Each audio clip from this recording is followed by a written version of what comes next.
Bonjour, bonsoir. Bienvenue dans Healing Area, les lieux de ta restauration. Mon nom est Zawadi et je suis chrétienne. Je suis ravie de te retrouver ici toutes les semaines sur Parle-moi Seigneur. Pendant ce temps, nous allons avoir des moments de prière, de partage et de renouvellement par le Saint-Esprit. Cette semaine, nous aborderons essentiellement sur notre identité. La conscience de qui on est en Dieu. Il est impossible d'avancer en tant que des chrétiens sans savoir qui on est en réalité. Et le premier point, nous allons parler du combat spirituel.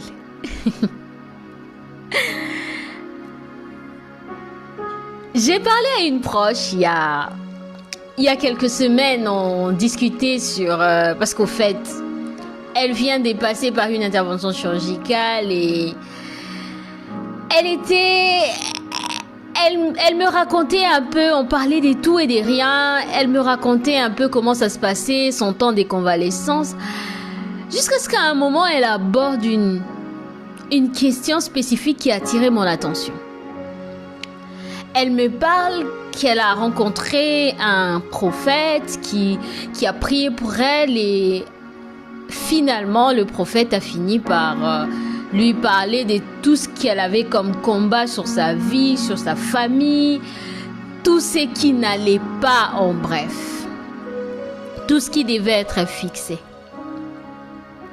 En fait, ça a attiré mon attention parce que je pense qu'en tant que des représentants du Christ, notre point de vue quand on aborde les questions des combats spirituels devait être dans le sens de démontrer aux croyants la grandeur du royaume des dieux, de l'emmener au point de réaliser son exousia, l'autorité qu'il a en tant que chrétien.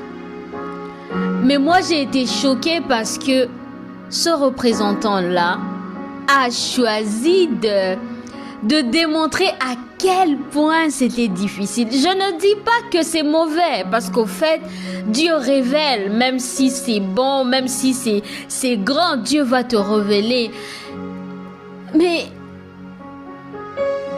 cela m'a emmené à me poser la question: qui est-ce qu'on est en réalité?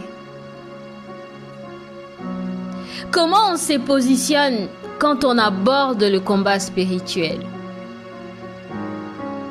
Déjà, avant de répondre à cette question-là, je vais commencer par préciser quelque chose. Les combats spirituels, tels qu'énoncés combats spirituels, ne se retrouvent pas dans la Bible, explicitement écrit comme ça. Mais il est suggéré par certains versets, notamment Éphésiens 6, de 11 à 12, nous pouvons voir qu'il est mentionné, je vais le lire, revêtez-vous de toutes les armes de Dieu afin de pouvoir tenir ferme contre les ruses du diable. Car nous n'avons pas à lutter contre la chair et les sangs, mais contre les dominations, contre les autorités, contre les princes de ce monde, contre les princes de ce monde de ténèbres, contre les esprits méchants dans les lieux célestes. Quand vous lisez ces deux versets, vous pouvez voir qu'il est mentionné que nous luttons. Il y a des verbes utilisés comme lutter par exemple. Ce verset suggère qu'il y a un combat permanent. Notre identité a prédéfini le fait que nous soyons dans le combat. Pourquoi je parle de notre identité? C'est parce que quand nous lisons par exemple Matthieu 5 à partir de 14, du verset 14, vous pouvez voir qu'on a dit « Vous êtes la lumière du monde ». Et une ville située sur une montagne ne peut être cachée. Et on n'allume pas une lampe pour la mettre sous les boisseaux, mais on la met sur les chandeliers et elle éclaire tous ceux qui sont dans la maison. Dans ce verset, vous voyez qu'on parle d'une lampe, l'objectif de la lumière, c'est de venir lutter contre les ténèbres. Quand la lumière arrive, elle repousse les ténèbres. Quand la lumière arrive, elle éclaire. Et dans le verset, on dit, elle ne peut être cachée. Elle ne peut être mise sous un boisseau. C'est qui cache? Mais c'est bien sûr le malin, il y a le force contraire. Le ténèbre ne va pas être repoussé sans vouloir se battre. Le ténèbre va vouloir aussi continuer à gagner du terrain, autant que la lumière. Ce qui veut dire qu'en tant qu'enfants de Dieu, nous sommes perpétuellement dans le combat. Si aujourd'hui vous décidez de vous marier, il y a un combat pour ça. Vous décidez d'avoir des enfants, il y a un combat. Le simple fait que vous êtes né, il y a un combat. Vous vous rappelez? Jésus venait de naître.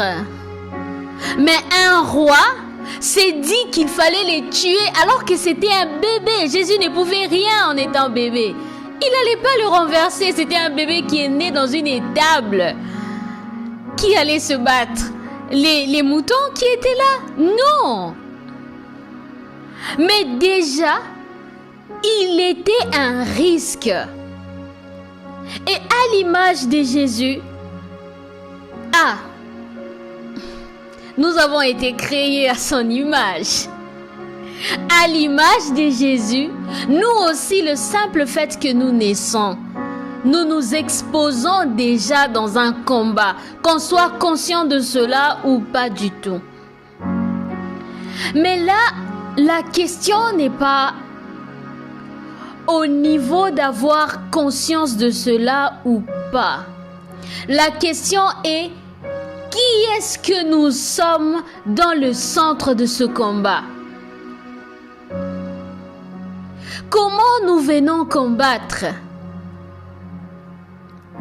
Est-ce que nous venons dans le combat en venant et en se disant, tiens, ce gars ici, il me tient prisonnier depuis que je suis enfant. Mais le simple fait que tu puisses déjà les déclarer, ça signifie que tu n'es plus son prisonnier.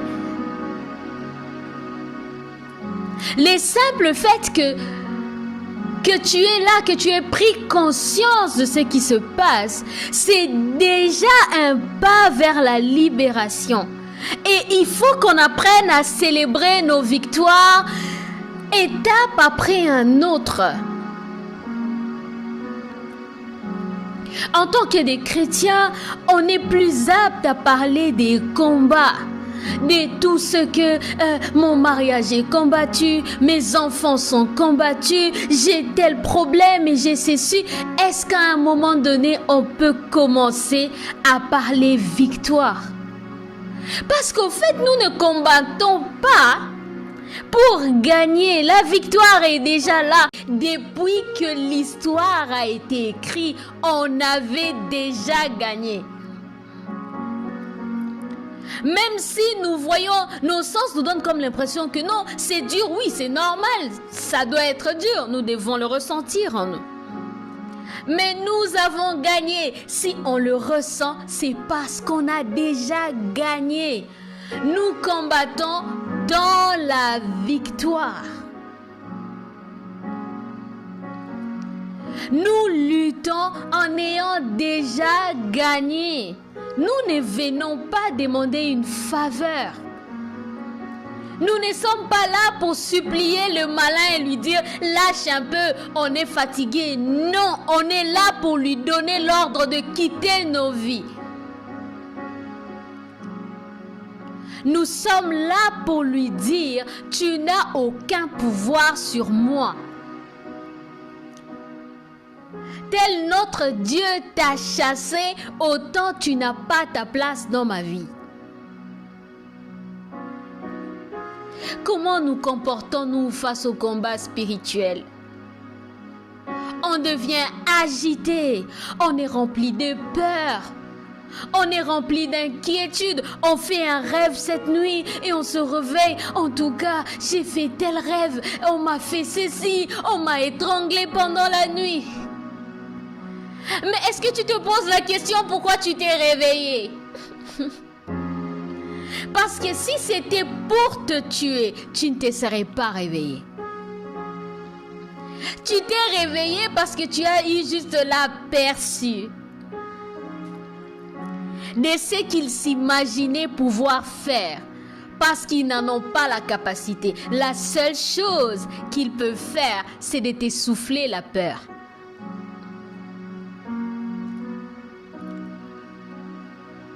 Aujourd'hui, en tant que des chrétiens, en tant que des enfants de Dieu, Jésus nous a établis sacrificateurs. L'ère de Jésus a changé la donne. Jésus nous a emmené l'autorité. En mon nom, vous chasserez les démons. En mon nom, vous guérirez les malades. En mon nom, parce que Jésus a reçu les noms qui est au-dessus de tout autre nom. Et il règne à jamais dans le siècle sans fin. Encore et encore, il va régner. Et parce qu'il règne, nous régnons avec lui parce que nous sommes de sa race, nous sommes de sa ressemblance. Il nous a dit on peut faire plus que lui. Mais qu'est-ce que nous faisons de tout ça? Est-ce qu'aujourd'hui on est capable de se lever contre un problème, contre une situation et déclarer sur cette situation? On a parlé de la foi. Est-ce que tu veux que le problème s'arrête? Est-ce que tu veux que la maladie s'arrête? Il faut que tu le veuilles. Il faut qu'au-dedans de toi, tout en toi soit organisé dans ta volonté. Je ne sais pas si je l'explique bien. Ça veut dire que tout ton être soit centré sur ta volonté d'être libéré, d'être guéri, de gagner ce combat. Parce que comme Jésus, tu es couronné. Mais qu'est-ce que tu fais de ta couronne, soldat?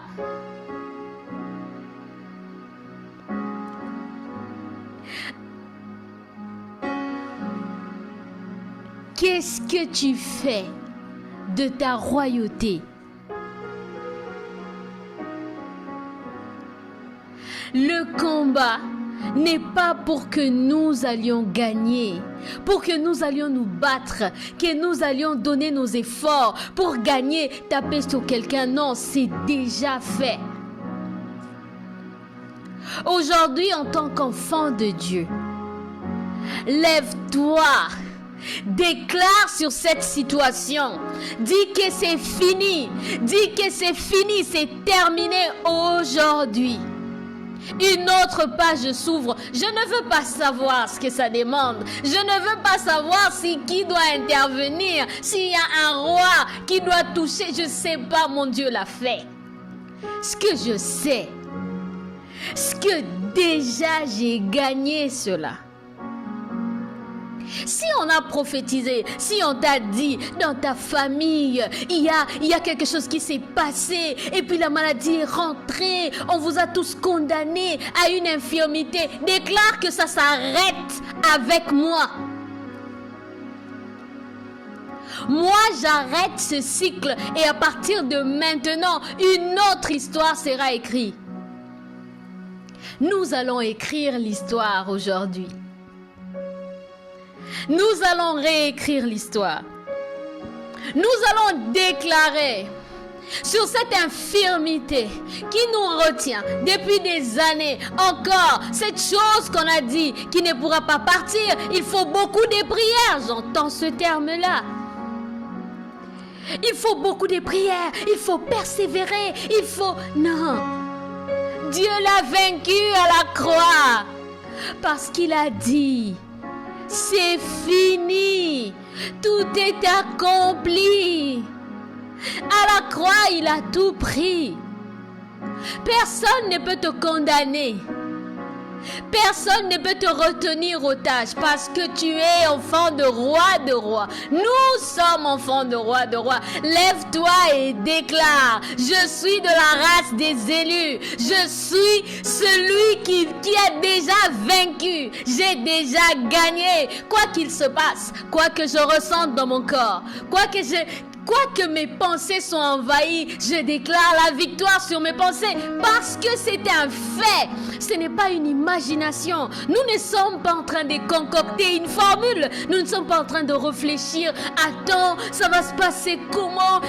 Non, c'est déjà fait.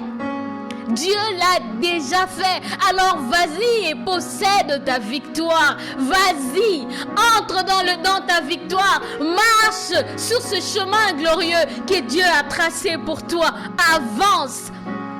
Avance, avance encore, avance en déclarant la victoire. Je déclare la victoire sur la maladie, je déclare la victoire sur la stérilité, je déclare la victoire sur toute forme d'oppression sur lesquelles le malin est venu me convaincre que j'étais faible. Nous déclarons que nous avons déjà gagné, que c'est déjà fini, que c'est déjà résolu. Quel que soit ce que je ressens, il n'y a plus rien. La racine du mal a été enlevée. Mon Dieu m'a dit, tes péchés te sont pardonnés. Alors je crois que ma foi m'a sauvé aujourd'hui. Je crois que ta foi te sauve aussi aujourd'hui.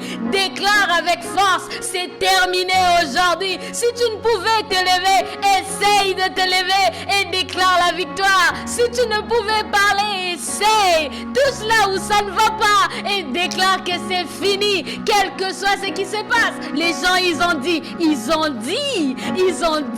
déclaré encore que quelqu'un est mort de ça, un tel autre haïssait ça. Pour moi, ça s'arrête ici.